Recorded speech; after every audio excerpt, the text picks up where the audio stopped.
Hi, everybody. Can you hear me? Good enough? Okay, great. I'm Micha Sifri, co-founder of Personal Democracy Media and the editorial director at techpresident.com. And I wanted to welcome you all to tonight's book event for Stephen Johnson's new book, Future Perfect, The Rise of the Peer Progressive. We have a fantastic panel tonight who you're going to be hearing from shortly. And I'm also filibustering a tiny bit now because we're also hoping to hear from the new dean here, Dean Crowell, who was also going to say a few words of welcome. So before we get started, let me just mention a few things, just a very quick housekeeping, logistics. There is a Wi-Fi network here that you can access. It's NYLS Secure, and the username and passwords that you should use are just visitor, all lowercase. Hopefully that will meet your Wi-Fi needs. The hashtag, if you want to tweet during and about this event, we'd ask you to use PDMPP. That's Personal Democracy Media Peer Progressive.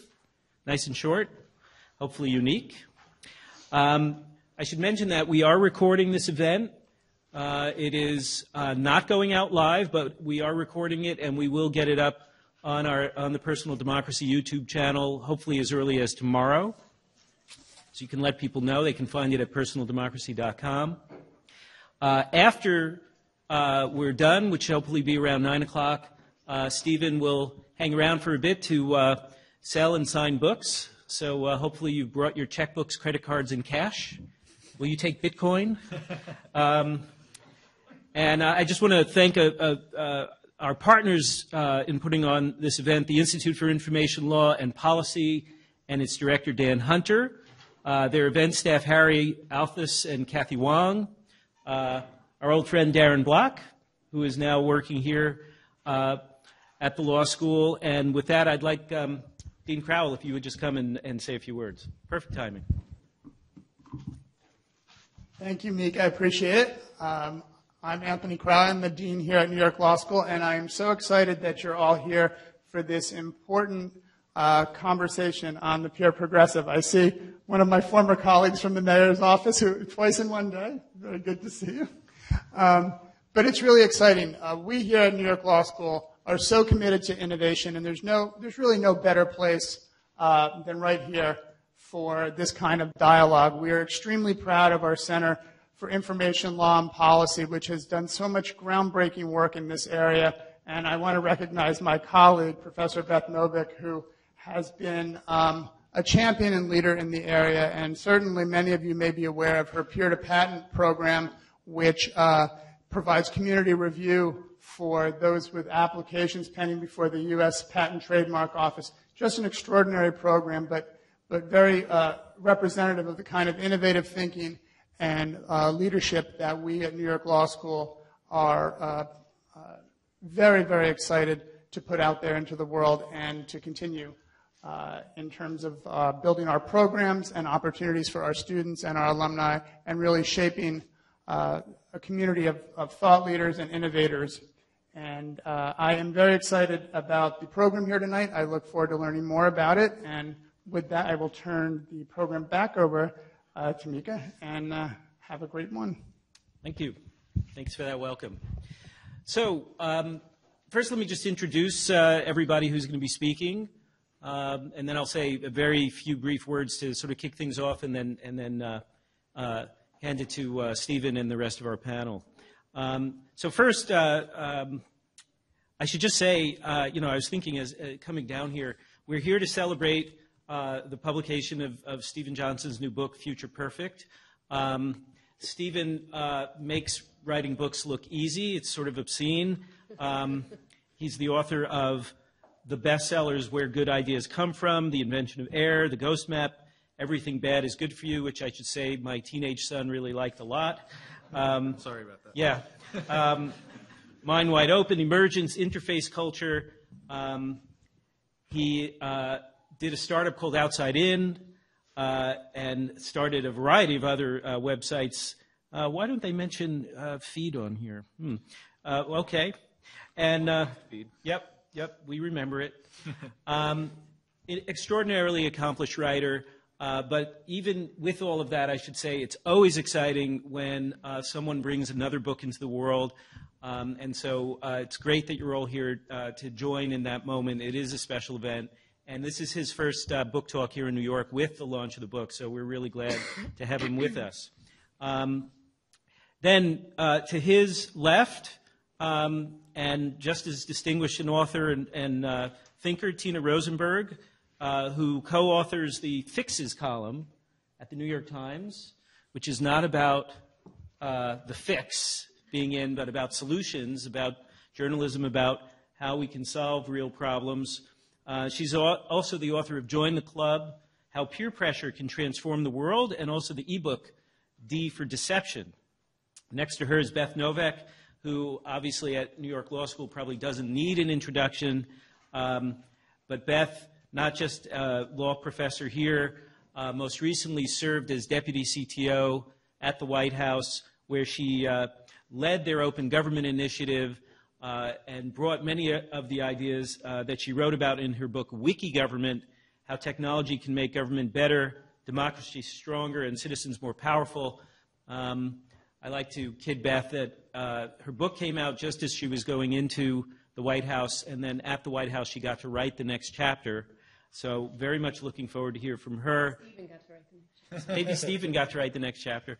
And then last but not least, Clay Shirky, who is professor of interactive communications at NYU and the author of 3 books on social media, Cognitive Surplus, Here Comes Everybody, and Voices from the Net. And, you know, there is the joke at most PDF conferences is that if you mention Shirky's name, you have to take a drink of water. So if people do that, you know, you'll see me drinking, you'll know why. Anyway, a really, really great panel, and I think it's a sign of the excitement that a lot of us feel about the coalescing of ideas that's underway, and that we think that maybe Stephen's book succeeds in doing, that we were able to attract this group of folks to come here to talk, and all of you.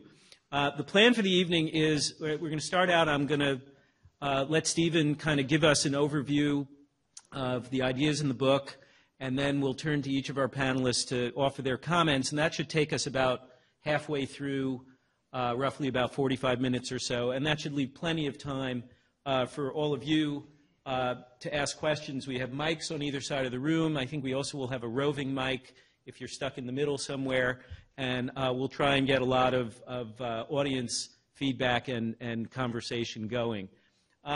So just to start off, I just want to say, as I read this book, it struck me just how much I think a lot of us feel like we live in a very exciting time, not a time to be depressed about the world or depressed about the potential for positive change happening. Yes, we face very serious problems as a country and globally, but we're also living at a time when our capacity to connect, collaborate, share, and move together seems to be working at a scale like never before. So that makes those of us at Personal Democracy hopeful. We don't have all the answers about how we're going to use these new capacities to power change for good, but we are really interested in the people who are doing that and in the conversation that's making that go forward. What Stephen is arguing here is that we're seeing the birth pangs of a new political paradigm. Neither big government or small government, not command and control or the power of the free market, but the virtue and wisdom of open peer-to-peer networks as a way of approaching problems and getting things done. And so I think the argument that you're going to hear tonight is that we may be time to start talking about a different political philosophy that Stephen calls peer progressivism, and that maybe it's time for those of us who believe these things to sort of come out and embrace a label that allows us to advance these ideas more effectively in the world at a time when the world desperately needs new ideas that make things better. So with that introduction, I'm going to hand it off to Stephen Johnson, and let him give us the big picture on the rise of the peer progressive. Thank you, Mika. I'm just so delighted to be back here in New York. I'm so delighted to be with you, Mika. You've been so helpful with this book and this idea, and with such an extraordinary panel and so many friends and people I admire out in the audience. So very special night for me, thanks to the law school and to personal democracy as well. Let me tell you just a little bit about how I got to this project, and then I'll tell you the argument in brief. I wrote a book called Emergence about 12 years ago. And Emergence was a book about self-organizing systems, decentralized systems, bottom-up systems, a lot of the themes of this new book as well. It had this funny subtitle, The Connected Lives of Ants, Brains, Cities, and Software, which got a lot of baffled looks back in the day. And it was not really a book about social movements or about politics. It had a lot about neighborhoods and how neighborhoods evolve and solve problems, a lot of which drew on Jane Jacobs' amazing work. But it kind of hinted at the idea that these self-organizing systems and these kind of decentralized emergent systems could be potentially used to solve problems or to empower social movements. It was kind of a little kind of background thread running through the book. And in all honesty, I wrote the book in 99 and 2000, and I had this somewhat embarrassing vision for what would happen with the book, which was that it would come out and Al Gore would be president, and it would find its way into the Gore administration, and some people would read it because, it was kind of an Al Gore-like book. And, I thought maybe it would have it would be one of those idea books that would have a little bit of influence inside an administration, and, if it worked well, that would be one of the outcomes. So that didn't happen. What did happen, bizarrely and tragically, is that the book came out basically on 9/11. It came out September 8th, 2001, along with my first son. And all of a sudden, I'd written this, kind of upbeat book about the power of decentralized networks to make the world a better place, and we'd been attacked by this decentralized network that was relying on a very similar kind of architecture to do very violent and horrible things to my city and to other cities around the world. And so all of a sudden this book was strangely, surprisingly kind of relevant in a way that I hadn't anticipated. And before long I started to get calls from people saying, hey, we're from the Department of Defense and we're big fans of your book. Could you come down and help us? We're doing a seminar on self-organizing systems. Could you give us some advice? We're trying to understand how these things work. And so the next thing I knew, I was like, oh, hello, Admiral Poindexter. How are you doing? And having all these bizarre conversations where you find yourself, having a drink with the the deputy director of the CIA, and you're like, how did I get to this point in my career? This doesn't make any sense. But over time, the book began to have this nice little extended shelf life. And it was one of the books that helped Scott Heiferman come up with the idea for Meetup. And it had a little tiny role to play in the way that the Dean campaign used the internet to organize. And of course, they had used Meetup so much. And more and more, I would hear from people. Joey Ito once kind of started a little thread about what emergent democracy would look like. And I found people were kind of taking up some of the themes in that book, and they were applying it to questions of kind of political change and to progress. And then I more and more looked around and saw all these other people around me, all these other organizations and startups and parts actually of the governments, including part of the city government of New York with something like 311, who were doing projects, most of them entirely uninspired by anything that I had written. But they were all using this kind of network architecture to improve the world and to make positive change in these interesting ways. And so I decided it was probably time to write a book that tried to put a name on these things and to point out that they did constitute a new development, something that was truly interesting, something that should be a cause for optimism. And so that became this book. The argument at the heart of the book really has kind of 4 stages to it. The first stage is that there is a kind of a social architecture out there that, despite its many differences in the way that it's applied and the kind of instantiations of it, that is coherent enough that we should talk about it as a single thing. and that's the peer network.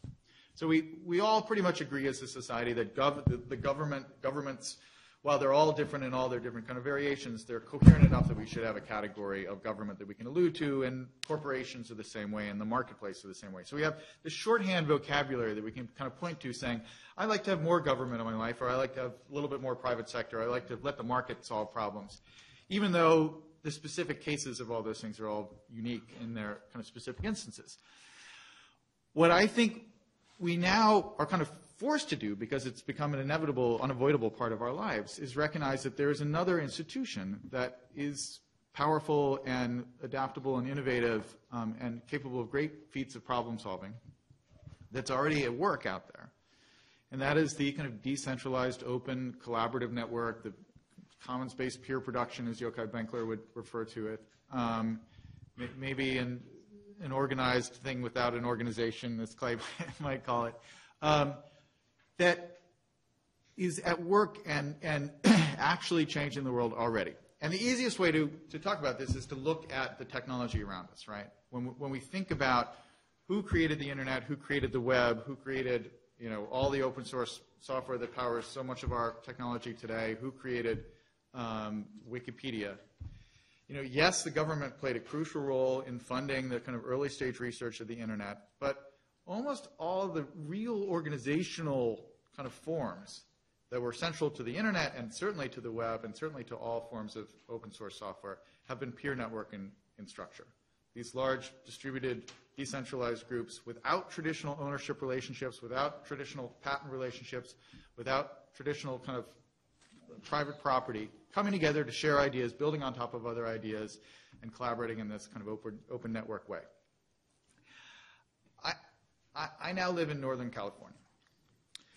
If we'd been having this conversation 40 years ago, and I had said to you, what's going to happen is we're going to build things in a non-proprietary, collective way where people are going to openly share their ideas and collaborate with no traditional market relationships, and it'll build some amazing things, you would have all said, that sounds fantastic. I can't wait to see the baskets that you weave on your commune in Mendocino County. That is really lovely what you guys are doing, but the truth is the world doesn't really work that way.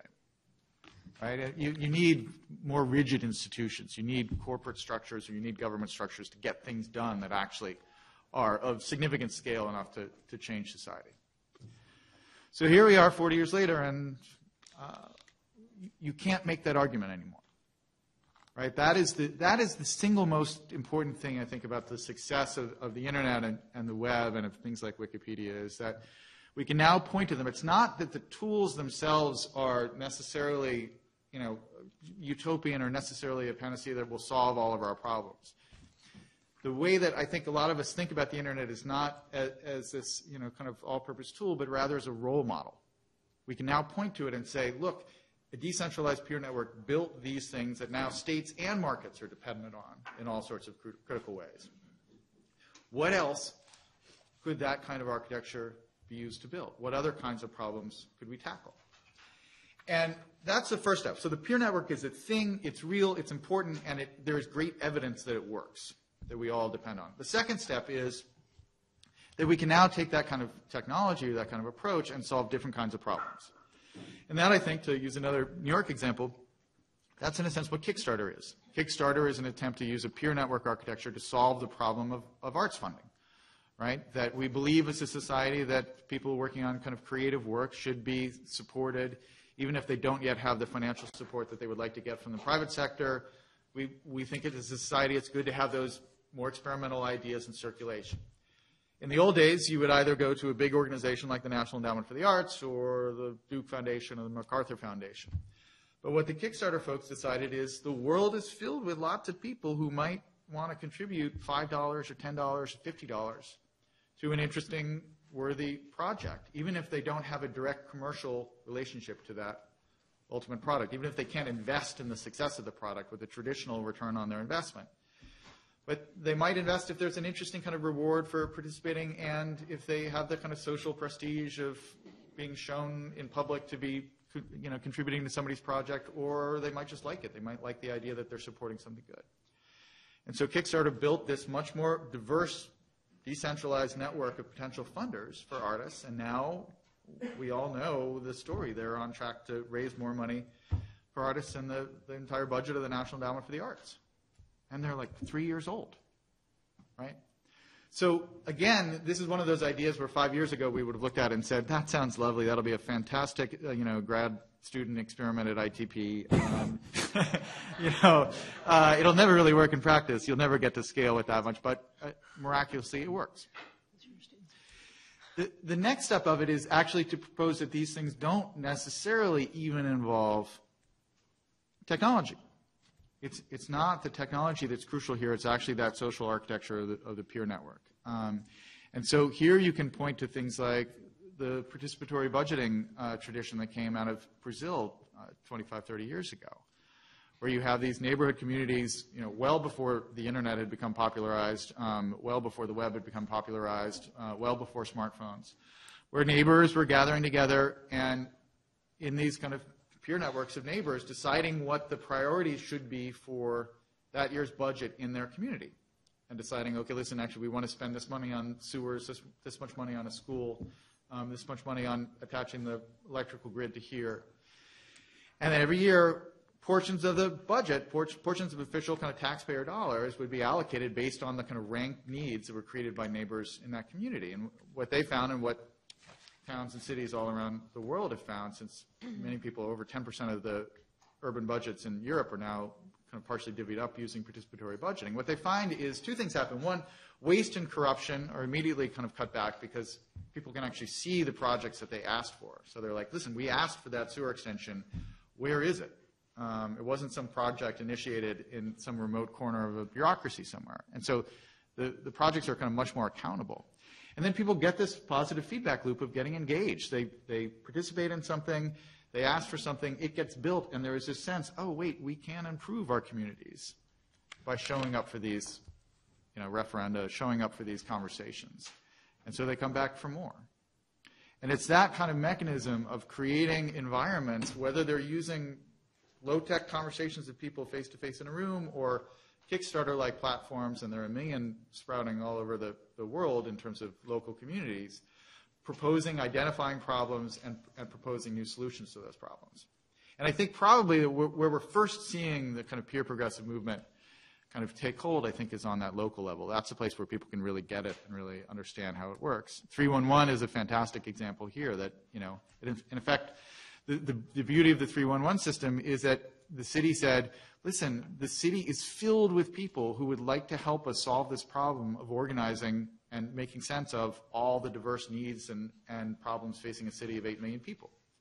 So if we create a platform where anybody can report a pothole by dialing 3 numbers on the phone, we're going to get collectively smarter because we've diversified and decentralized the network of people who are involved in that process.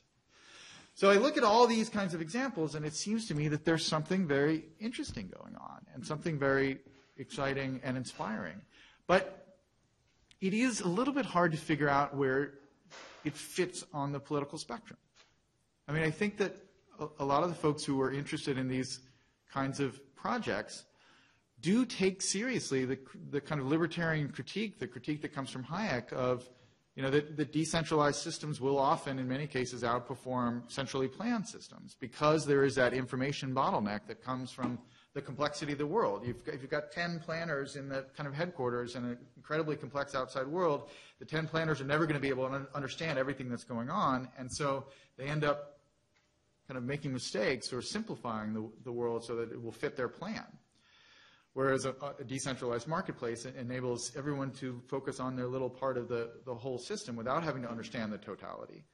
But because everybody understands a little bit of it, and because there's an open system of exchange where those solutions and new ideas can kind of be experimented with and be selected by the market, problems get solved, innovations arise, and so on. So there's part of that comes from the libertarian tradition, which is absolutely right, and I think people do take seriously. On the other hand, everyone that I'm interested in, that I'm following, starts with this premise that the market is not capable of solving all of our problems. And the world is full of things, starting with the problem of how do you connect all the world's computers, that markets actually haven't done a particularly good job at solving, and that these new either government-funded or peer-produced solutions have actually been better at.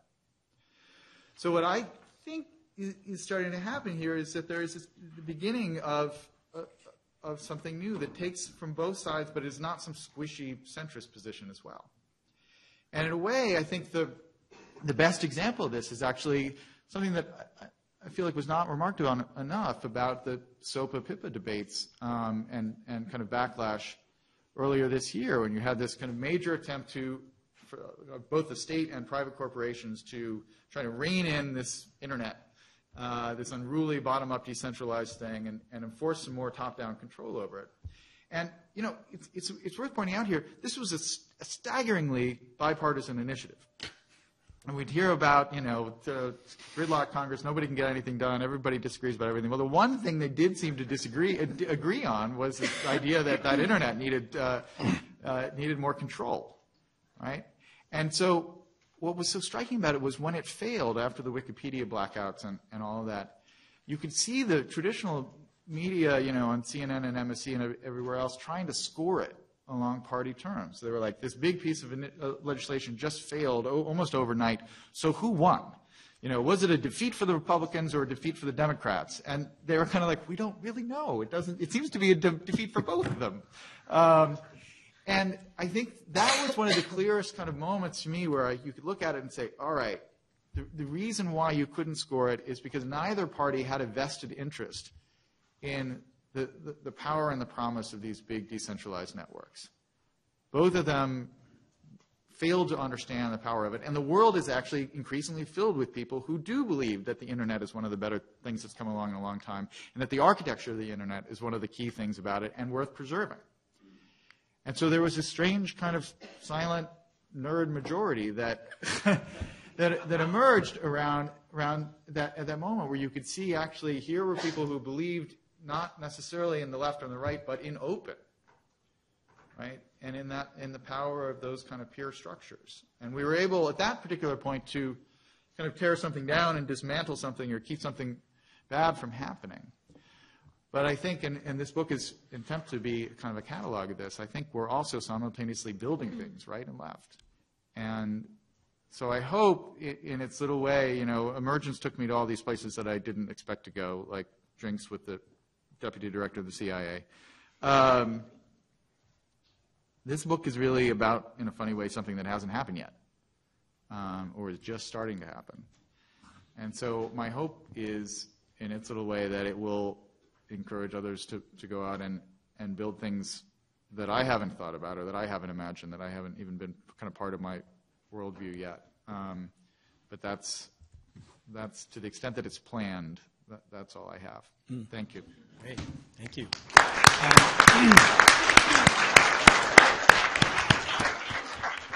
That's a lot of food for thought. We're going to turn first to Tina Rosenberg, and then we'll work our way across. So, and Tina, you've been reporting about peer pressure and a kind of peer network effect in different places around the world. So I'm very curious to hear your reaction to the ideas in this book and how they resonate with the work you've been doing.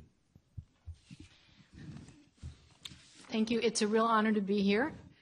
I suspect that I'm here for two reasons. One is that I'm a big fan of Stephen Johnson's work and the clarity of his thinking. And every time I read him, I learn something new and interesting. And also, the second reason is that I also wrote a book with the word peer in the title.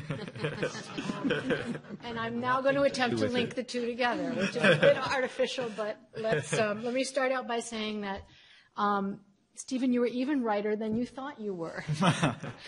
His book is really about how peer networks contribute to the development of ideas. And what I wrote about was a slightly different side of that, which is how peer networks contribute to the development of social norms. And I use the word peer in a different sense than he does. He's really using it in a figurative term, and I'm really using it in a literal sense. Your peers, the people who are around you, your social group. But the role of peers in that is perhaps even stronger than it is in the development of information. And there's some basic differences. In the development of social norms, I argue that information, getting new information, learning about new things is not that important. That information can be believed or not believed. And when people believe information, they do it because it comes from a credible source. And the most credible source is someone just like me. I'm going to believe it when my peer tells it to me. So identification, I argue, is more important than information in getting people to change the way they think about the world and change their behavior. And to give an example of that, I want to use one of the very few things in Future Perfect that I don't agree with. I'm picking the 1% here. And that is sort of almost an offhand phrase that he wrote about teen smoking. And Stephen wrote that the change in teen smoking rates happened because of the generalized, it did not come from top down, it was the generalized peer network. It was friends, parents, doctors, everyone giving this message to teens. Well, that's not exactly true, and this is a very interesting case study, and I want to spend a minute on it. We can track exactly what happened to teen smoking, and it's an important case. In 1997, teen smoking in the United States was astronomically high. I think more than 35% of all high school seniors were smokers, and we didn't know what to do about it. There was a headline in the Washington Post that year that said, "Officials seek to cut a path through haze of teen smoking. The bottom line, no one knows what works." In 2000, in a book called The Tipping Point, which you might be familiar with, Malcolm Gladwell wrote about smoking, and he said, let's just give up on getting people not to smoke because it can't be done. What we'll do instead is change cigarettes so they're not as sticky. So Malcolm just sort of decided we needed to abdicate on the whole idea of trying to keep teens and cigarettes apart. Now, by 2017, smoking in the United States had dropped by half. How did this happen? And you can trace it very specifically to an advertising agency in Florida. That Florida was one of the first states to file a lawsuit against the tobacco companies and got a pot of money to work with. And it was the first sustained pot of money any state had ever had to devote to teen smoking. And they made a very strong decision in that they decided to hire, to decide what to do with this, an ad agency that had absolutely no experience in public health whatsoever, but did know how to market to teenagers. And Crispin Porter Boguski was the name of the agency, and they sat down and they said, why is it that teens start to smoke? Well, for a teenager, a cigarette is not a delivery system for nicotine. It's a delivery system for rebellion. You start to smoke when you're a teenager, basically because it's a way to assert your authority, to tell adults, you don't tell me what to do, and a way to be cool with your peers. It's a way for you to signal to your peers that you are an autonomous person and they should respect you. And Crispin Porter sat down and said, is there any way that we can give teens the same rebellious satisfaction and the same sort of way to achieve the respect of peers by not smoking? Now, at this point, the tobacco industry lawsuits had been filed not only by a few individual states, but by almost every state working together, and the tobacco companies were having to open their documents. And among the treasure trove of great documents that they found were a bunch of them that showed very specifically how the tobacco companies were lying when they said they were not targeting teenagers. And they talked about how we have to capture the 14 to 18-year-old market because that's when people start to smoke. And in fact, that's true. If you don't start to smoke when you're a teenager, chances are you never will. So the Florida Department of Health and Crispin Porter and Boguski convened a teen tobacco summit, and they got about 600 kids from all over Florida, and they sat in a room and they showed them these statements, and they said, let's create some advertisements. And the teens wrote them themselves. Crispin Porter basically, was midwife. They taught them how to hold the camera and stuff like that. But the thrust of the ads were that here's these tobacco companies, and they're trying to manipulate us. Fuck off, basically. That was it. And they were very clever ads. Some of them, they had a group of teenagers shouting in unison at the tobacco companies, "We're smarter than you, and there's more of us, and you can't manipulate us." They did ads where they filmed some kids who took a road trip. They drove from Florida up to Richmond, Virginia, which is the headquarters of Philip Morris. And they stopped at the gate and they said to the guard, "We're here to see the Marlboro Man." The guard, who was clueless, said, "Oh, I'm sorry, you can't see him because he's dead." And in fact, the model who played the Marlboro Man in the TV ads had just died. Does anybody know what he died of? Lung cancer. Lung cancer. And they got all this on tape, and then they put it on the air, and they did other commercials where they made prank phone calls to tobacco company executives and advertisers who work with the tobacco agency. And they put these on the air, and they accompanied these TV spots with clubs all over the state that organized teens to do pranks, street pranks, like they would have die-ins where they would all go to an office that did a building that had tobacco a company or their lawyers or advertisers, and they would just lie on the sidewalk and draw their outlines with chalk, that kind of thing. And the synergy of the TV ads and the clubs made Florida teens think this is everywhere. This is everywhere. I see it around me, and I see it on TV. It was really a great sort of way that mass media and person-to-person work together. And there was never, ever, ever in this any thought of smoking is bad for you, boys and girls, or even worse, smoking is only for grown-ups. If you say that is absolutely guaranteed to get teens to want to smoke. And this was tremendously successful. Over the next 2 years, from 1998 to 2000, teen smoking in Florida dropped by 17.5%, which was the single largest drop in American history of this. And by the year 2007, teen smoking in Florida had been cut in half. It was 14.5%.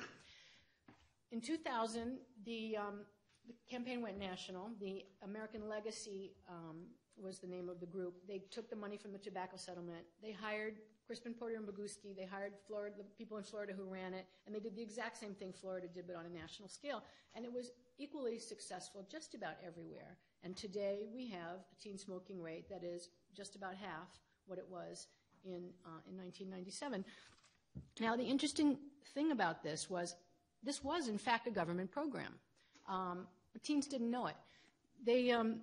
Florida did focus groups to ask people, where did these ads come from? And teenagers said they thought they came from other teens, which showed that they had a very poor grasp of finance. But nobody guessed it was the Florida Department of Health. I mean, that's not an organization you would expect to see putting on these really cool ads. Teens thought they came from other teens. It was, in a sense, artificial peer pressure, but it was peer pressure.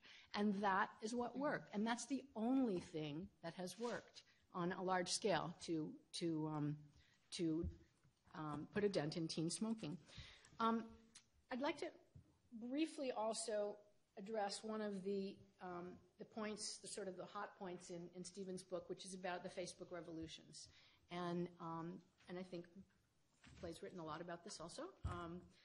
The popular view that we have now Facebook revolutions and Twitter revolutions, that the Arab Spring owes itself to online organization, and that the peer network worked in that way.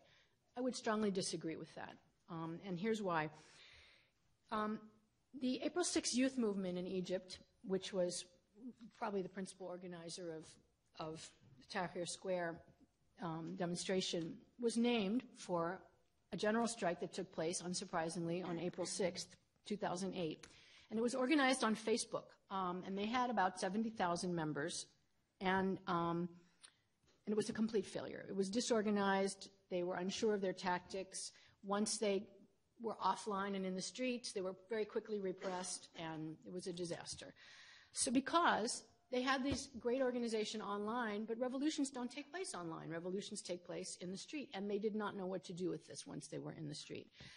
To answer the question of what to do with it, with their 70,000 members, they went back to a group that had successfully done this in Serbia in 1998. It was a student group. It began with 11 kids at Belgrade University meeting in a coffee shop, and they decided they were going to overthrow Slobodan Milosevic.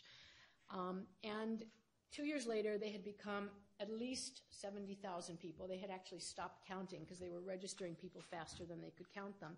And they played an absolutely crucial role in the overthrow of Milosevic. Now, how did they do it? They said, we're not going to focus on information. We're not going to tell Serbs anything about their government. Everyone is aware we live in a dictatorship. What people need is motivation. They're scared, they're passive, they're alienated, they're fatalistic. They don't think that anything they do can help. How do we get them out of their living room and into the street? And they did it by making this movement, Otpor, which means resistance, the party that everybody wanted to go to. They did pranks, like the kids in Florida.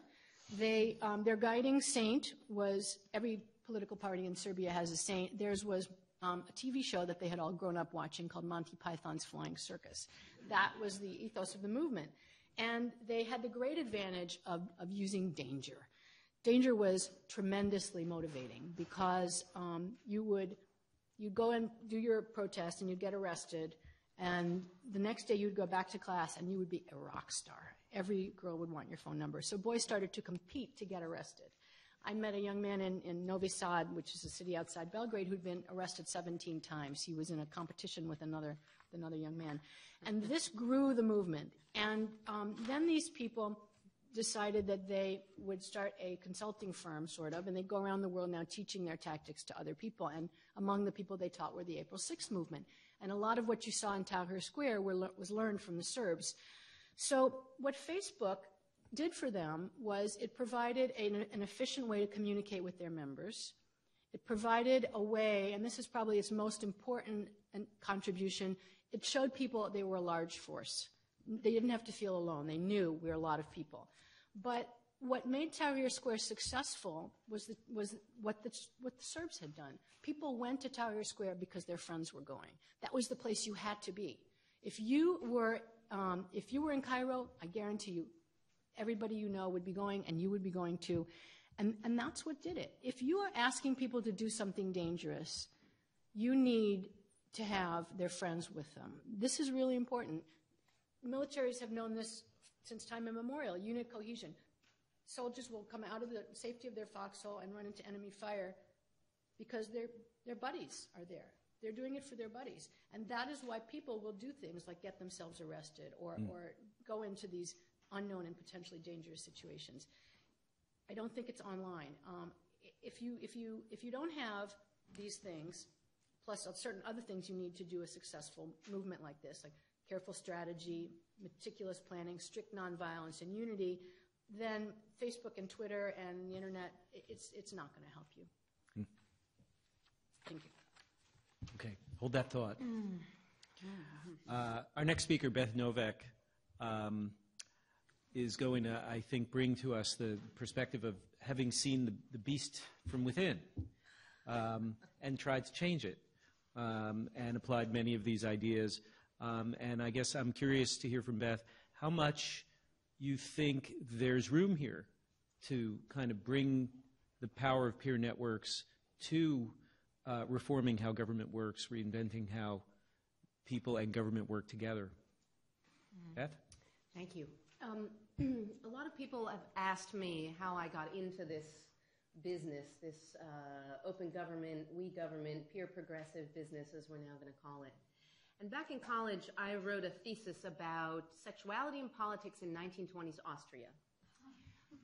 I'm going to get to answer the question, or try to answer the question that you're asking me. But I've been thinking about this, and it's something that I understood. I sort of engaged in some deep psychoanalysis as I read Stephen's book, and I realized that there's a connection between the two, a very deep connection that I hadn't even personally been fully aware of. So I wrote about a man named Hugo Bettauer, who wrote popular novels. He sat in the coffee houses of Vienna with all the famous people you've heard of, but instead of writing high literary novels, he wrote dime store paperbacks for the young women and working class poor after World War II, women who were newly in the workforce. And he wrote about women's rights, abortion, gay rights, and a whole series of topics around which he used the technology of his time, namely the paperback novel, to mobilize a whole class of young people, to create women and engaged individuals and movements of people who transformed him into one of the most popular writers of his day. His book, his 1922 book, The City Without Jews, a comic novel about how the city of Vienna decides to ship off all its Jews on specially built trains out of Austria in order to increase economic competitiveness in the town. He was reviled by both left and by the right. Why? Because he was mobilizing movements of people, peers, if you will, against both the left-wing orderly worker family, the social democratic Marxist order that the left was preaching, and against the clerico-fascist Catholic order that the right was preaching. So he was, in a way, a kind of peer progressive, if you will, and we can fast forward the debate from one about socialism versus Catholicism to one about the market versus the state, about raising taxes versus cutting services. And we sort of find that there is this third way through a debate that in every era we have seen this left versus right debate, which this kind of engaged liberal philosophy, and I use liberal in the sense of individual rights, really pits itself against. So I'm excited about this pure progressivism term. I'm excited about the book because it puts forward a post-partisan agenda for our own age, for a period in which we feel we desperately need a way to talk about a way forward towards more effective government. And I'm particularly excited because the term that you've used, this pure progressive term, and the vocabulary that you've given us and the stories that you've given us in this book are enormously helpful. And this is back to your question, Micha. A problem that we had in doing this kind of work in the Obama administration. So I tend to get touted for this peer-to-patent project because it has the word peer in it, too. And because it is one of the first instances of using peer progressivism in not just a governmental context, but a national government context. But we got to follow it on with projects that I am proud to have collaborated on, including things like data.gov, challenge.gov, ethics.gov, a whole host of projects that were intended to try to move us towards more open and participatory institutions at the national level. And we had a real challenge with how to talk about what we were doing. This has been debated since and talked about by a number of people about what the right terminology is. Should it be open government or should it be government 2.0 and we government, all these different challenges. But we had a real trouble with naming it. And the challenge was, as you said before, if people knew it was about the government, teens don't want to know it's about the government. Nobody does. You say the word government, everybody goes to sleep. And so or they go to sleep or they scream or somewhere in between. And one of the amazing things that Stephen has done here is to write a book about government, and he almost never mentions government in the whole book. So he talks about, collective, incremental, networked approaches. What really is this sort of essence of the scientific method in a way, in the way that you describe what we can be. You tell this complex story about progress and problem solving, and you almost never talk about government until quite towards the end. And boy, is that brilliant, and I am so unbelievably somewhere between grateful and jealous that you managed to do this. Because I think you've given us a way forward to now begin a conversation that, as you say, is sort of unfolding all around us. It's a revolution that's taking place, but which we've had trouble describing, is to talk about how to take these peer-to-peer approaches to create not only more implicitly more democratic ways of working, but more effective ways of working. So we have, and I'll give a shout out to my students who are in the room, who are in our capstone class at the NYU Wagner School, who are working on projects like how to innovate procurement, how to bring greater smart disclosure to corporate data, how to open up corporate data that governments hold about corporate registration, a whole series of really important earth-changing projects, all of which are thinking about how to deliver better solutions using peer progressive approaches. So democratization of the kind that Stephen describes is not simply a kind of philosophical nice to have, but as he makes clear in the book and the stories that he tells, it is a must-have. It's a way towards more effective forms of problem solving, or call it service delivery, or delivering the public functions that we typically think about as governance. Okay, now my 1%, I wouldn't even call it criticisms. I would really call it quite the opposite. I think you've given us a really important starting point, and here's some of the places I think we need to go next where we can now jump off. You've pointed us towards revolution, but you're still preserving your place at the table with Admiral Poindexter. You're going to now push the rest of us deep off the brink of revolution, which I'm excited about here. I'm happy to get rid of Poindexter. I'm willing to sacrifice that. Sure. They're watching. No cameras. Don't worry. We are ready to lead you down the primrose path here. So first is I have a question, which is I'm really interested, and one of the things I think importantly with open government was we took a small step with open government, and then folks in the rest of the world and communities, not just at the national government in the U.S., but the local level and around the world, have taken it in a way already so much further in terms of the practices. And I'm wondering about the ways in which peer progressivism is going to translate. Progressivism, as you describe it, describes us and our history and our parents and a set of ideals that we ascribe to. I'm interested, and we got to ask your publisher, how's this going to translate? What are we going to use to globalize the conversation that you've talked about in places where progressivism doesn't have the same kind of historical antecedents? Secondly, you take issue here, and most people who write about peer anything tend to do this, about hierarchy.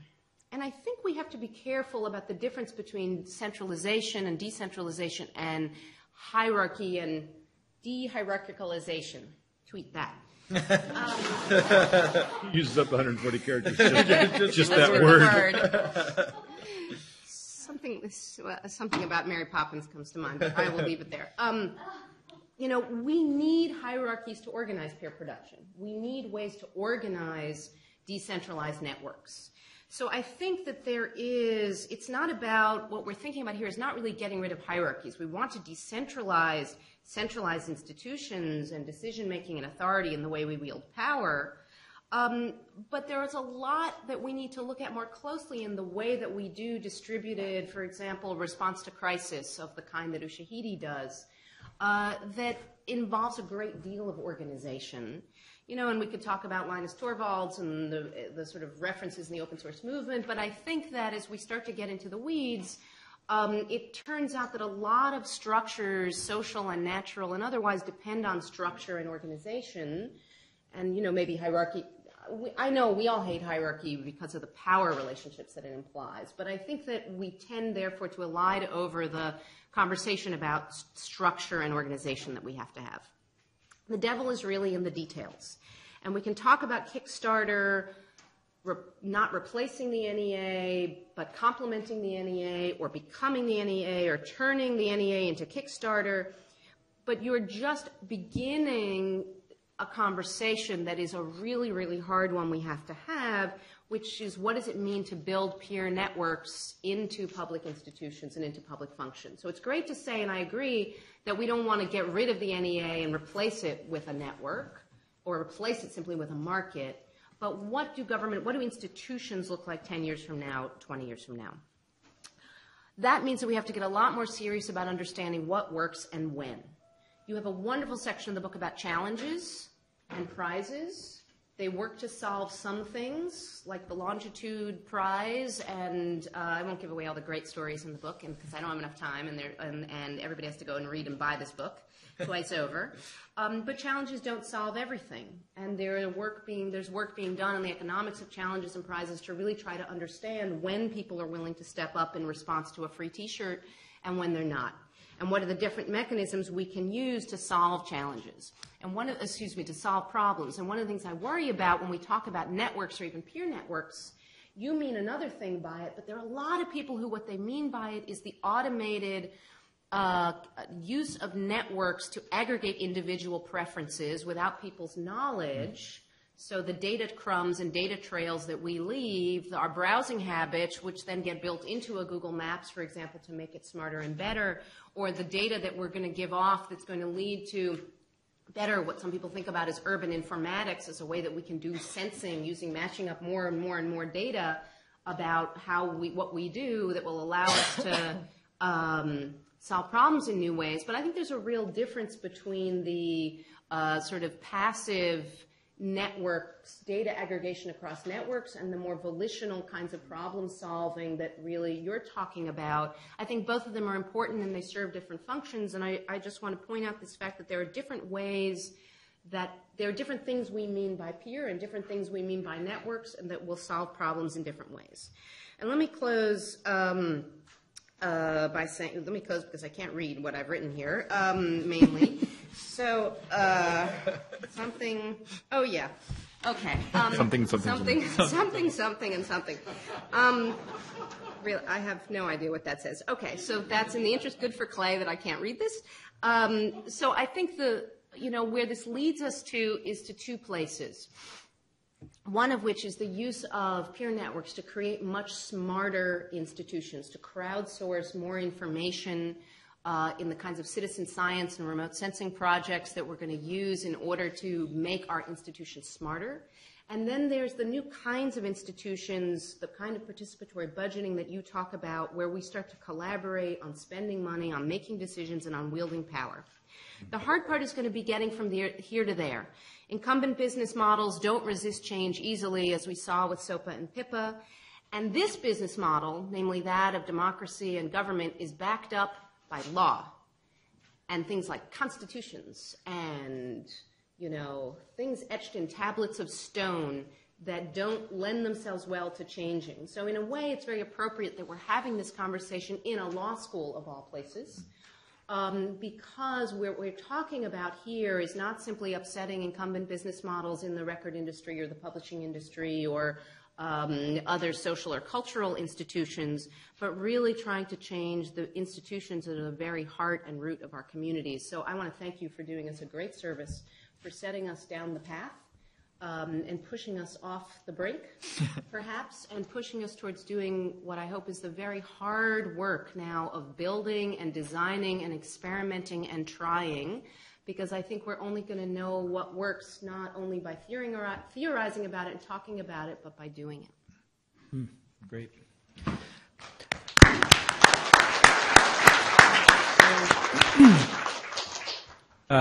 Our last speaker, Clay Shirky, has not written a book or started a project with the word peer in it. I know I'm feeling left out. I tried to get him voted off the panel. I don't understand. For argument's sake, here comes everybody. Everybody is sort of a synonym for peers. So he kind of gets in on that way. Otherwise, yeah, you're right, Clay. Why are you here? But no, we're glad to have you here, and I think it's always a treat to have you and to let you bat cleanup. And I'm just going to ask that we'll just try and keep an eye on the clock and stay to roughly 10 minutes. So I really do want to make sure we have time for folks to participate and not to keep people here too late into the evening. Right. So, Clay. So try and talk fast. Yeah. Stephen and Mika and I were talking before the panel started about what kind of criticism the book would get. And one of the things we know is that someone will write a review that says, oh, these examples you're pointing to, they're all just tools. What really matters is people. Right? And there is an enormous anxiety, particularly around communications tools, in not attributing agency to the tool. So that anytime you talk about a communication tool altering a situation, someone will come out with this reply. And it's striking that it's particularly those tools. I say communications tools because that anxiety about agency doesn't apply to other technologies. If you go on Amazon and you look at reviews for, say, bread knives, people will say, oh, the knife cuts the bread really nicely. And somebody else doesn't then jump in and say, the knife doesn't cut the bread, people cut the bread, right? So all the time we say the ship carries the passengers, the knife cuts the bread, kinds of things, and no one gets worked up about this. In fact, in almost every other area of life, we recognize this as a kind of a dodge. When someone says to you, guns don't kill people, people kill people, you don't think that is a really sophisticated attitude towards technology. They think you're trying to get away from talking about agency and technology at all. But what technology does, new technology increases the radius of the possible. Right? If it doesn't do that, it's either not technology or it's not new.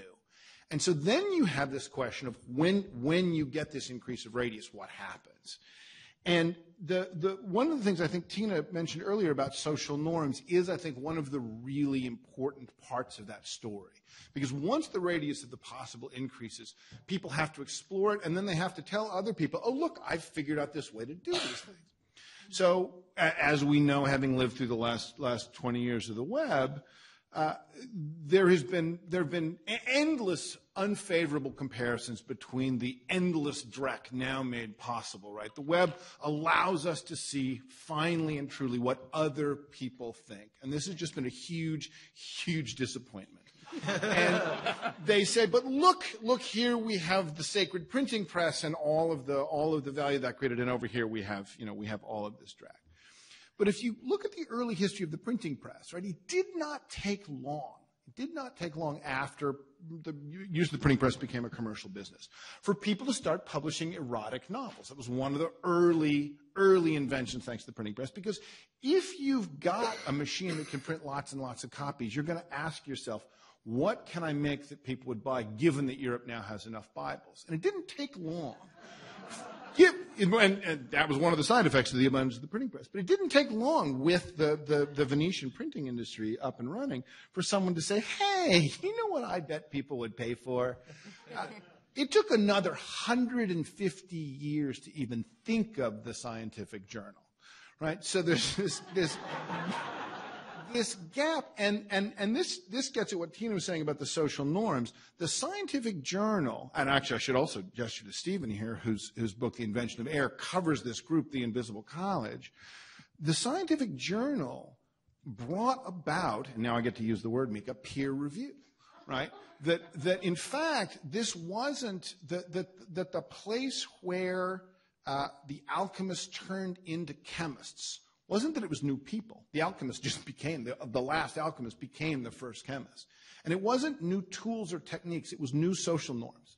It said we're going to stop writing down our experiments in backwards mirror writing using language that only we and our handful of associates understand.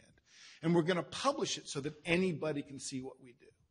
And the rise of peer review was, they took a tool that they had, the printing press, that produced contemporaneous abundance, that had never existed in the media environment prior to that. And they applied to it social norms that allowed for those tools to be harnessed for what we came to know as scientific progress. But here now, Tina, I'll disagree with you about the Tahrir uprising, about Jan 25. I have never, and I think most people who wrote essentially looking at the way technology was used there, never used the phrases Facebook revolution or Twitter revolution, which in most cases were last written by headline writers over articles which explicitly denied the idea that there was a sort of a single source agency. But what I will say about those tools is that in the same way that you wouldn't ask, does science happen in the lab or does it happen in the journal? You wouldn't ask, does the revolution happen online or does it happen offline? No one was suggesting that you could just have a Facebook protest or have a Twitter protest and bring down the government. But we were suggesting that you needed a vector for carrying those social norms across a large group of people relatively quickly. You couldn't have arranged the Jan 25 protest, for example, the police day protest, without having tools for syndicating this. So Twitter was always minor in both Iran and in Egypt. Facebook mattered a little more. But I will go on record as saying, not no Facebook, no Tahrir Square, but no mobile phones, no Tahrir Square. Right? That the ability to have contemporaneous live online plus offline coordination tools in people's pockets that could both distribute information and document and syndicate the results was a big deal. And because the commonality of your observations, Facebook and phones, is that they travel through peer networks. Right? They travel, you get phone messages only from your nearest and dearest, not from the sort of wider world. So what I think Stephen has held out for us is this possibility that if there are new tools that can be matched with new ways of thinking, we can approach problems in a different way than we could before. And it's that pair of things that I think is so interesting. It's not just hey, we've got this thing that allows for massive, peer review now on a massive scale, as with, say, Wikipedia, or peer contributions as on a massive scale, as with Kickstarter, but that we can think of ourselves as the kind of people who can do those things, which again, sort of mirrors the the rise first of the printing press and then of the scientific revolution's use of the printing press. So the thing I'm obsessed with right now that I think does an amazing job of this is GitHub, which is essentially the open source programmers' social network for massively distributed arguing. And GitHub essentially allows for a project to be put forward. Here is an idea about how code should work. Anybody else can fork it, develop their own idea, and also offer it up in the same medium. It does not have to be merged, but it can be merged. And when you see things like that, where you think a group of people are all collaborating on a shared text document that they ultimately have to come to an agreement on if they're all going to use it together, the parallels with legal documentation become obvious fairly quickly. And in fact, there's a whole move now to create a sort of GitHub for law in one way or another. And what I see in the book that I think is so amazing is the idea that when we take on when we take on the notion of peer progressivism and the utopian vision that Stephen frankly holds forward, which is there is a possibility of really dramatic progress, what I see in the book is utopia not as a far-off place, but utopia as an import-export business, right? The idea that you can say there's a new form of argumentation for people who have all of these kind of shared opinions and all of the kind of co-editing tools they're using. The programmers have figured it out, but perhaps the politicians can adopt it. And I think those possibilities where we see one group getting something right, and we don't think that's great for that group, Stephen's sort of Marin County basket weaving thing, but rather where else can this pattern work? That to me, I think, is my favorite thing about the book. Yeah, great. Great point.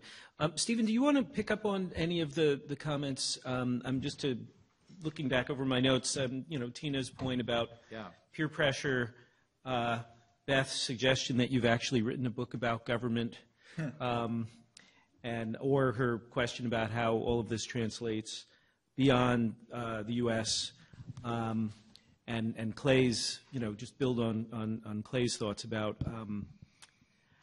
whether it goes from the world of open source culture to traditional politics. What do we need to speed up that process? Yeah. Well, guys, thank you all for all your comments. So interesting and so honored by the nice things you had to say.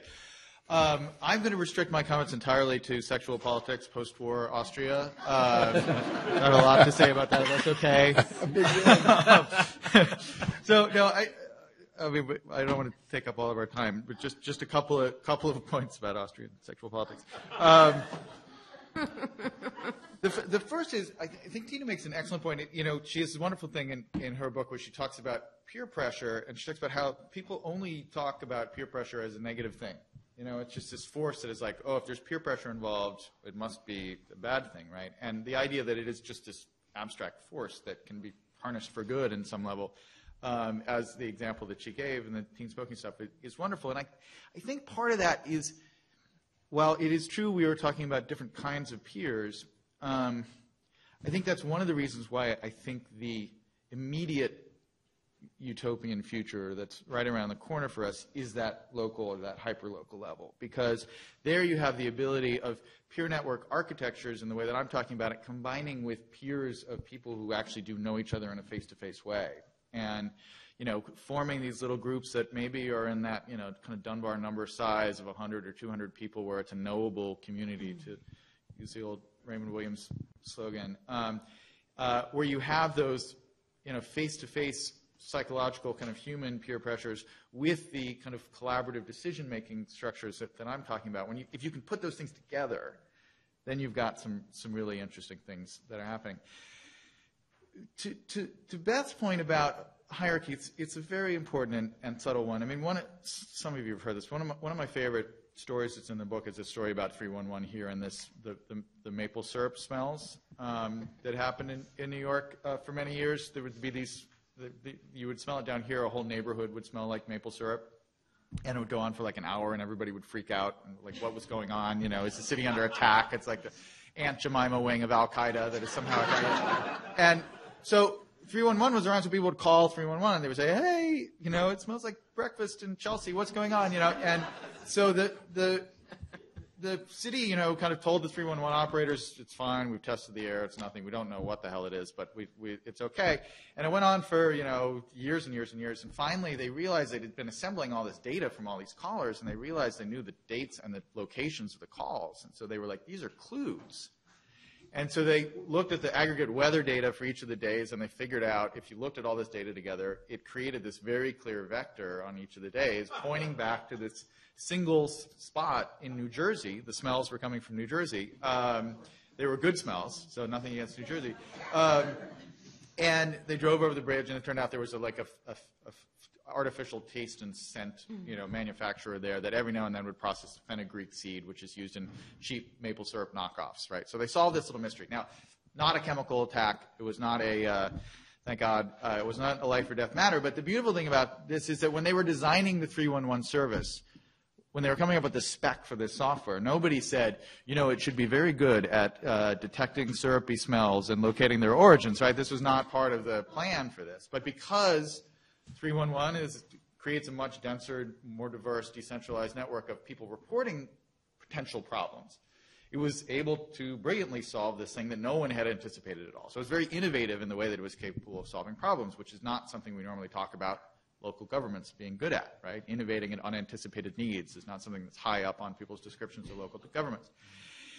But it is absolutely true that, you know, there was a headquarters there, and there were people inside the office who were aggregating the data and looking at it, and there was a small number of human beings in the command control headquarters, just down the street, actually, that took all that decentralized data and made sense of it. So a lot of times what we're going to find is, you know, that there are these hybrid models where you still have some people who are making plans, but the information that's coming into them is through, they have far more kind of feeders and tendrils out there in the world than they used to. And so you can do these mixes of things. Where that takes you, I think, and this is another way where there's a kind of an interesting twist on the progressive tradition, is that there's a different emphasis, but equally powerful, on the importance of diversity in these systems. Right? This is not the diversity of social tolerance. This is not the diversity of be around people who are different from you so that we'll have a more kind of, you know, equal, egalitarian civic culture, which is all great and fantastic.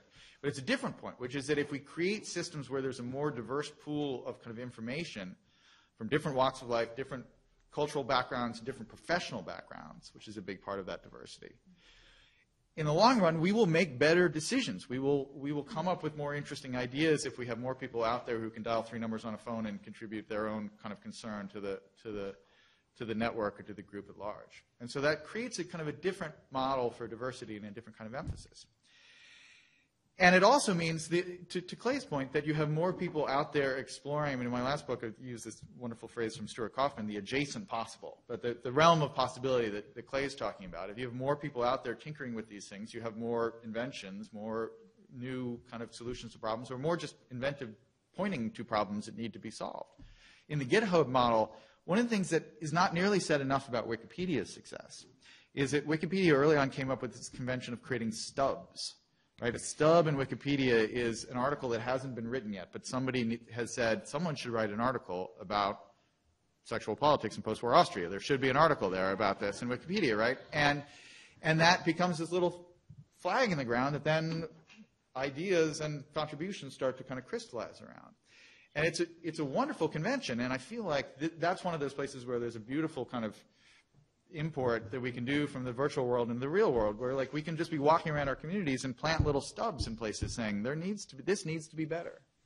This could be fixed. There should be something here. Now we have the tools to do that, and now we have the willingness to do that, and the sense that if we embark on a project like that, it might actually work, which we didn't have, 20 or 30 years ago, perhaps, except in Mendocino. And so those are things that are really important. And the only other thing I would just say that I'm trying to do, and I don't know if I have the right words for it, but I don't think we can underestimate the power of the kind of shorthand category. That and for a while open source was doing this, but I feel like I ultimately didn't use open source directly because I felt like it was too tech-based, too software-based. But a lot of the people in this room would say, yeah, then we attack the problem, we're going to kind of approach it in an open source way.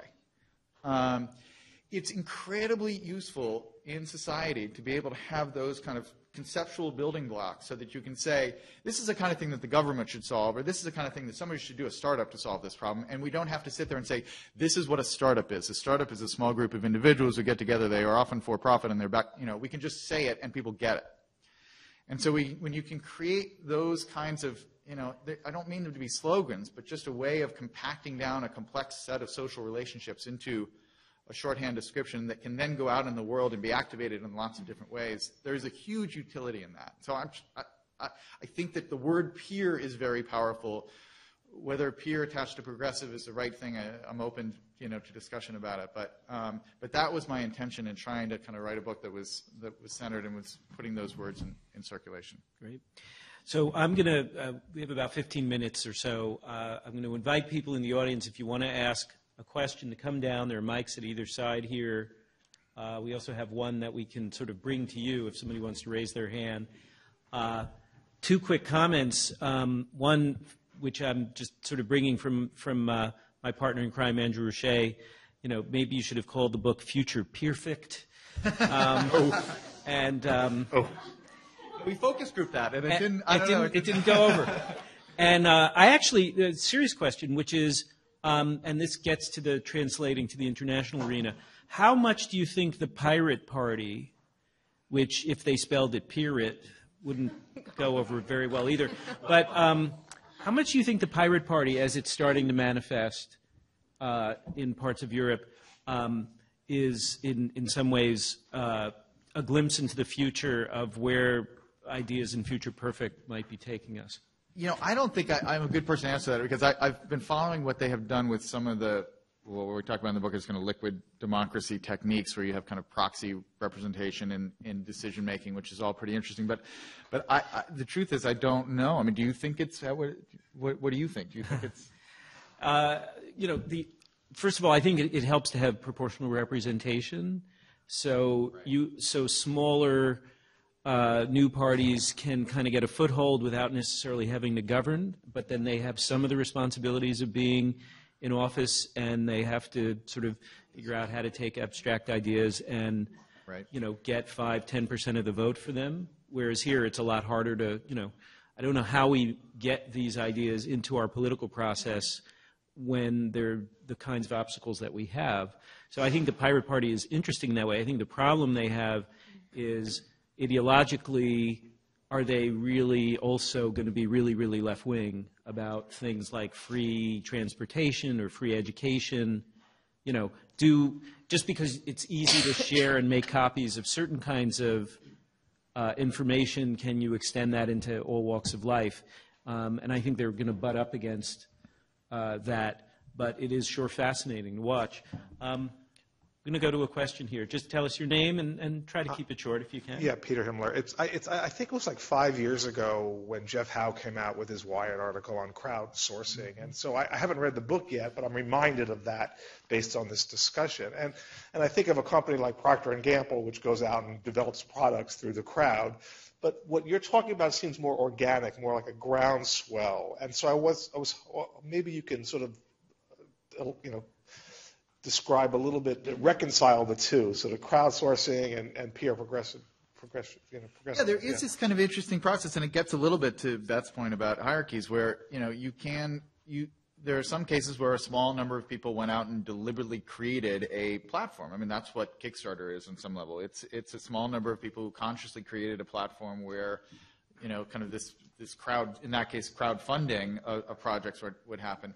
In other cases, it is more organic. When you create, a citywide platform where anybody can come along and say, okay, here are the problems in my neighborhood that I need to kind of point to, and you really haven't predefined those problems very much. And where there are tools, meetup-style tools, where groups can form in that neighborhood around interests that were not at all planned in advance. SOPA be sort of more organic, or was it the protest against SOPA? Yeah, I think so. Although again, there were some early kind of visionaries who helped it along. But I think I think that one of the things I've tried to do in the book is to not focus as much on the Facebook and Twitter protests and Occupy.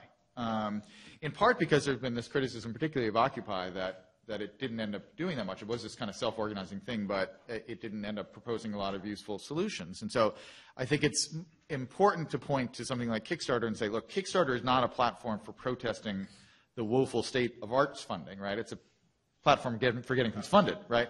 And Occupy, you have to, I mean, the one thing we do know empirically about Occupy is that it did start as a hashtag. I mean, it was an actual hashtag before it was people, in the streets, which is quite extraordinary. But I think that those certainly are examples of movements that have, more of that kind of organic feel. So there are going to be some that are going to feel like they were cultivated, and there are going to be some that are going to feel a little bit out of control. I think the experiments are going to be which approach is better, and it may be different for different situations. Thank you. Okay, well, that's Yeah. Hello, my name is Rachel. I actually have several questions. I'm going to try to keep it short. My first question is not really a question. It's more like I just don't agree with you about the idea. I just don't agree with you that Kickstarter is a crowdsourced art platform, and I don't think it's a replacement at all. I also think that Kickstarter is a very specific kind of tool, and it only funds a very specific kind of project. The problem with Kickstarter is that the data that they give you about those successfully funded projects is not the same as the projects which are successfully delivered. And this is a problem that I also see in what you were talking about earlier about hierarchies. Because just because you can get funding for it doesn't mean that you know how to fabricate it. And therefore, some of the projects on Kickstarter that are funded do not necessarily come alive. The American scientists recently did a study on it, and only 25% of Kickstarter projects actually get a product delivered. Even within the 25%. Much too high. No other industry, no other market has that ever been true. It's the highest proportion of success in any market known to man. Okay, let her finish her question.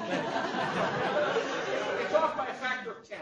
Please. And even within the 25 projects within Kickstarter, the projects that actually get delivered on time is less than 5%. Okay. So your question Jay, let her talk. Yeah.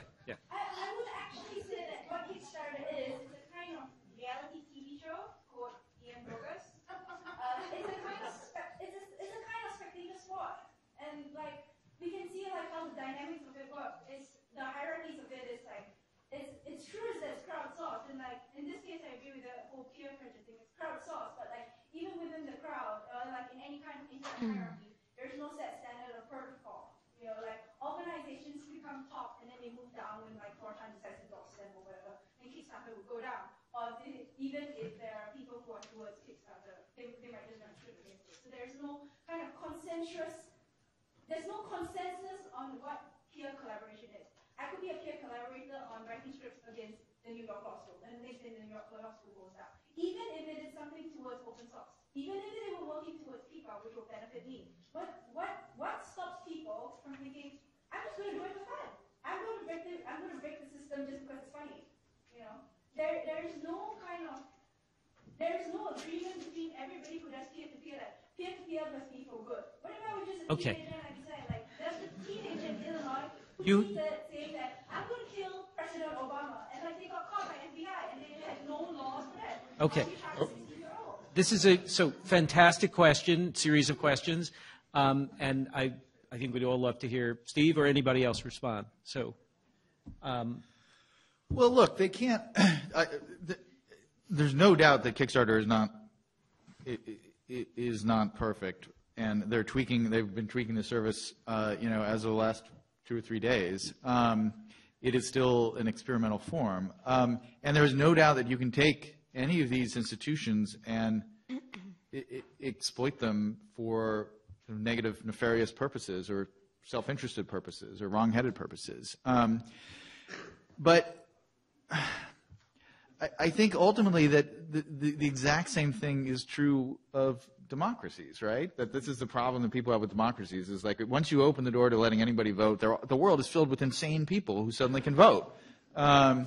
And we've decided as a society, for the most part, that despite the fact that we're introducing all these cranks and insane people and convicts, not always convicts, into the political process to give them, the right to vote, we think that in the long run, that kind of diversity of participation is going to lead to better results as a society. And I think that what we think about democratic government is what we also should be thinking about democratic forms of media.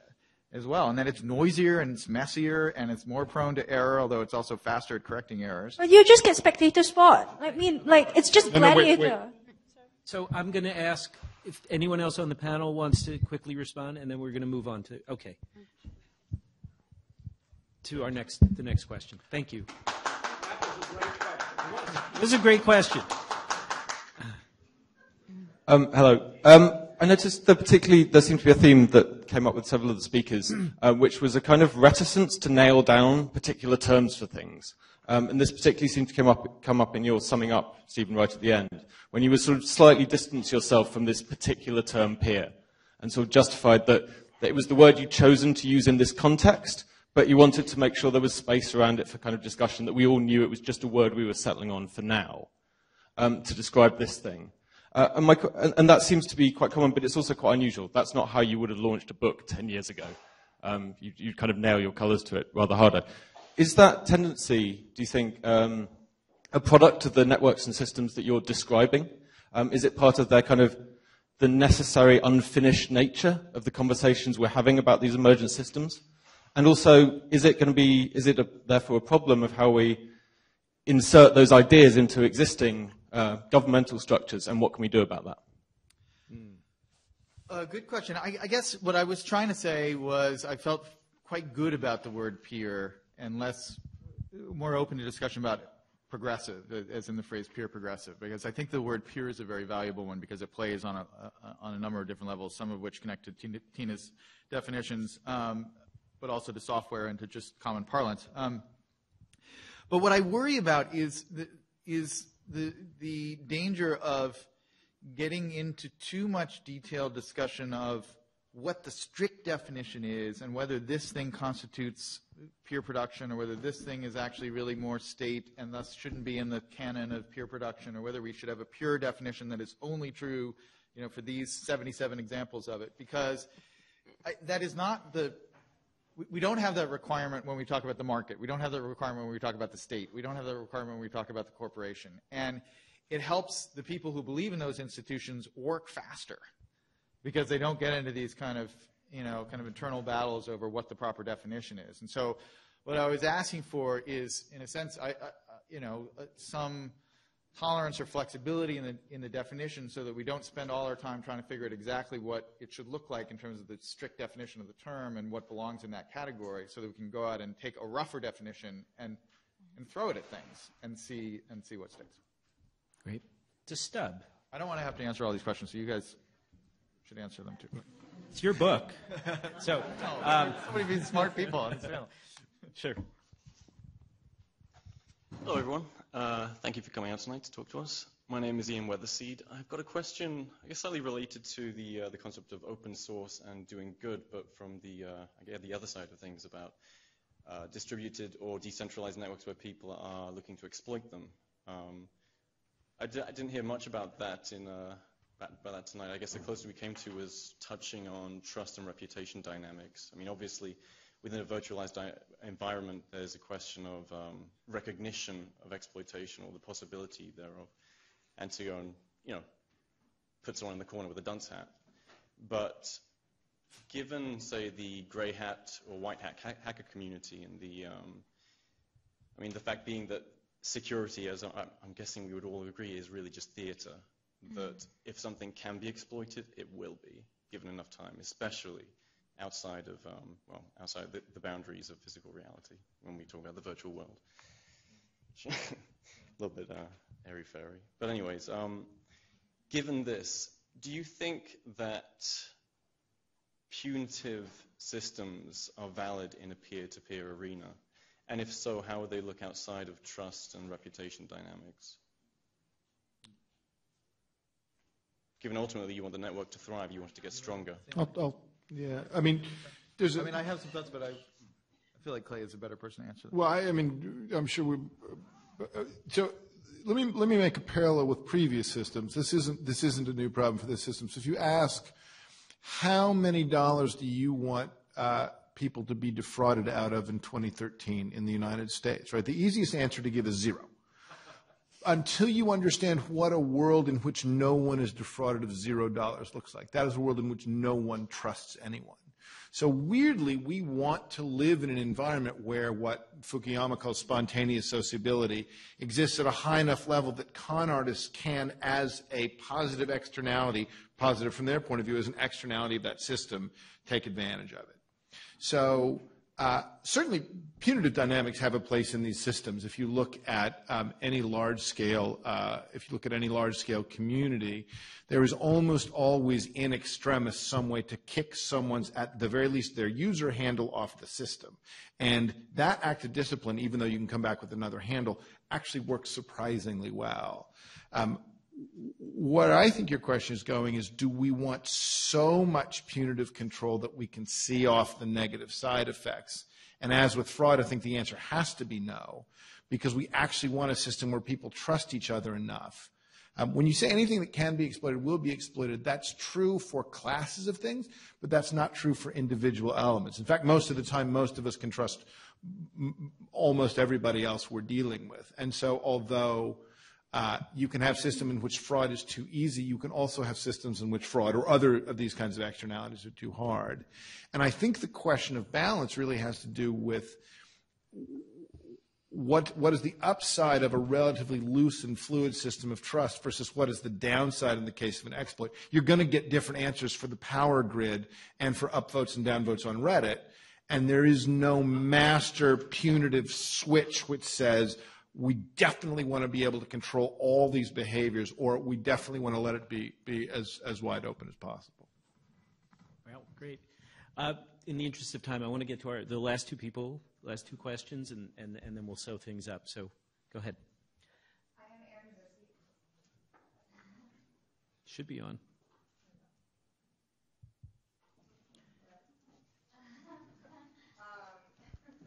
It's coming over. We hope. Now it's on, I think. Okay, sorry. Thanks.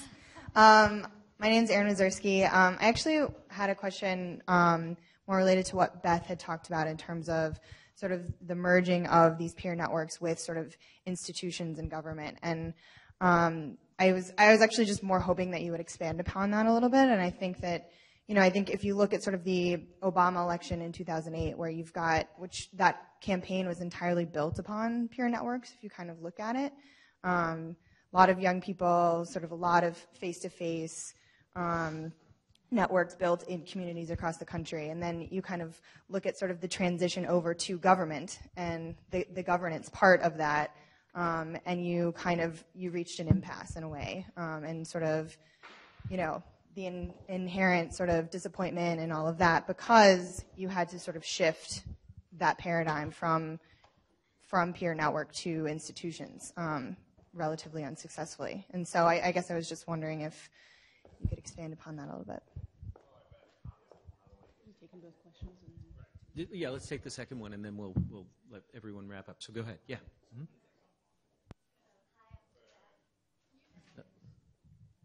It's not on again? That's on. Okay. Wow, it works.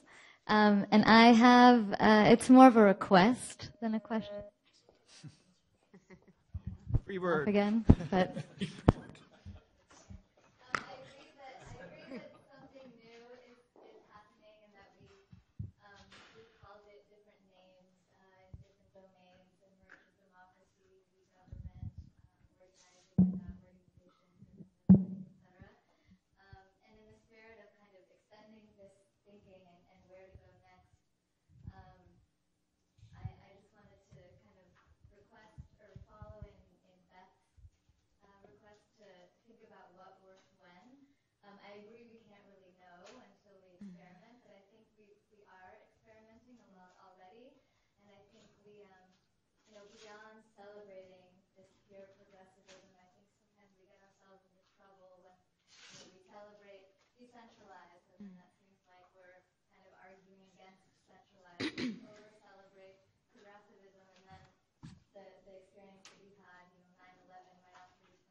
Great. Okay. We'll let the row chime in on either question. Well, I have the first question for Beth. So let me Beth. go ahead. Are you tweeting at the same time, Beth? No tweeting is handling actual absence. I'm biding time. So I think these are right notes to end on because it's, as I've suggested, it's where this book has importantly brought us is to this point of asking exactly the questions that have been raised. I think the comments all have in common among them, whether it's about the sort of messiness of implementation or the impasse and difficulties we faced after the election in 2008 with actually bringing these values into institutional practice, or the last question of sort of the yearning for models, is what Stephen has done is given us, has really sort of been the storyteller of these models, of this unfolding revolution in governance and in democracy, has begun to give us, again, not a single one-size-fits-all model because there isn't one, and I don't think, and it's part of the lesson of pure progressivism and of this movement, is that we want lots more experimentation. Diversity trumps ability.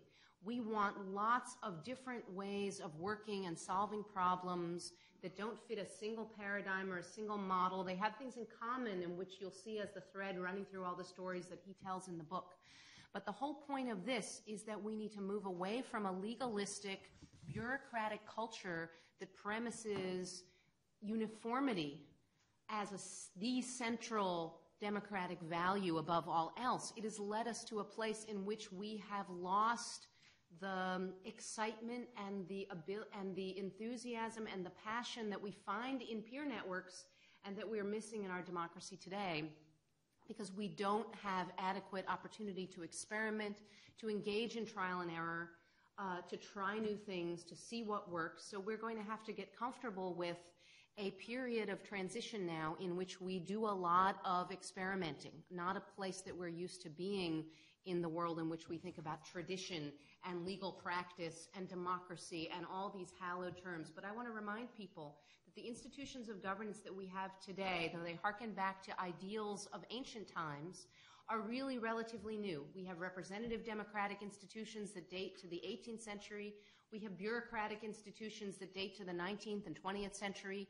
These are new enough that we have the opportunity and the ability to redesign them. We can remake them in our own day, inspired by the ideals that you've given us, inspired the tools that we have available to us today. So thank you for the blueprint that you've given us. Thank you. I just say one last thing, which kind of came up. It's actually not in the book, but it came up in this piece that I wrote for the Times Magazine this weekend about the who built the internet question. It was kind of an adaptation from the book, but I have this kind of line in that piece where it's saying, why should we care about who built the internet? And one reason we should care is because peer networks were central to it, and peer networks can be applied in all these interesting ways, which you may have heard something about over the last hour and a half. But the other kind of macro point is that it's important to preserve that story about the internet, because one of the things that we lack in this society is kind of compelling master narratives about group mass collaboration. We have a whole series of folkloric, heroic tales about genius entrepreneurs and small little startups that changed the world and the power of kind of competition. But mass collaboration, other than in the history of the civil rights movement and various other forms of civil rights movements over the years, mass collaboration where things were actually built and new products and new innovations were kind of created that other people were able to benefit from. We don't have a lot of stories like that, and it's one of the reasons is they don't naturally make for good stories, right? It's really great to read the Steve Jobs biography. It's really hard to read the story of the 1,000 or so people who helped build the internet, and so it's just hard as a writer to get those ideas. It's hard to represent. It's hard to put them on television. It's hard to put them in magazine articles, and it's hard to kind of casually have anecdotes about them over coffee with somebody. But the world is partially built by those kind of epic mass collaborations. The Enlightenment was built by that kind of peer science that Clay was talking about. So much of what we cherish today is built out of that kind of stuff. And so we need to have those myths there to kind of animate us and inspire us. And sometimes we have to simplify the story because they have to become myths. But that's, I think, a worthwhile price to pay so that we keep that kind of vision as like a lodestar to guide us in what we do. Good point. Nope. So just before we close, I want to mention a couple of things. This conversation is a beginning, not an end. And is there a website for the book, Stephen? Not yet. Okay, so there's no website for the book. And maybe somebody else will build it. The guy, he's got three boys, so producing a book every year or so. One of them should be coding my website by now. I mean, what was the point? YouTube video. So there are a couple of things I just want to say that Stephen and I have talked a little bit about that we're going to try and do to sort of continue to build on some of the stuff that's we're focusing on that he's brought to us in this book. The first one is to develop a list, a sort of emerging and growing list of things that are peer progressive projects. Things like See Click Fix or Kickstarter or so on. Some of them are well known, some not so much. And we think it would be a good idea to kind of make a place where those can be found. And, we can do that at personaldemocracy.com. And we're hoping that we can actually lure Stephen in to be more of a regular writer for us along the way. Second thing is, if anybody here has heard of the great little political test that the Libertarian Party has, they have this great 10-point questionnaire up on the web somewhere. And, you take this questionnaire and very, very quickly it tells you where you fit on the ideological spectrum. Just how liberal or conservative or libertarian you are. And we started talking about maybe coming up with something that would help tease out this fourth position, if you will, because there are people who might say that they don't want the government bureaucrats deciding how to do something, nor just the market, and that there ought to be another way. And I think that helping people to begin to see how some of those choices play out could be done in the form of that little political test, only we're going to update it so that more people who are actually peer progressives will discover that they are. So if you're interested in that idea and you want to maybe pitch in a little bit, yes. It works for libertarians. And Scientologists. And Scientologists, too. But I think that it's all part of this challenge of building ideas around this great stub of a book that Stephen has given us. Thank you, everybody, for coming. Buy the book. Stephen will be out here.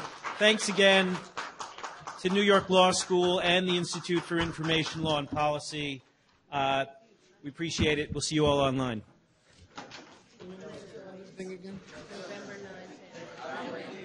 Oh, you did? Okay. No, I mean, Wunderbar. Steve, will you be back? Will you be back? Thank you so much for doing that. That was great. Oh, yeah. Okay. Such good thoughts. Yeah, I've got enough reason to get over there. I'd really like to. Am I back living here in spring? The spirit is with. It's always been willing. It's the schedule.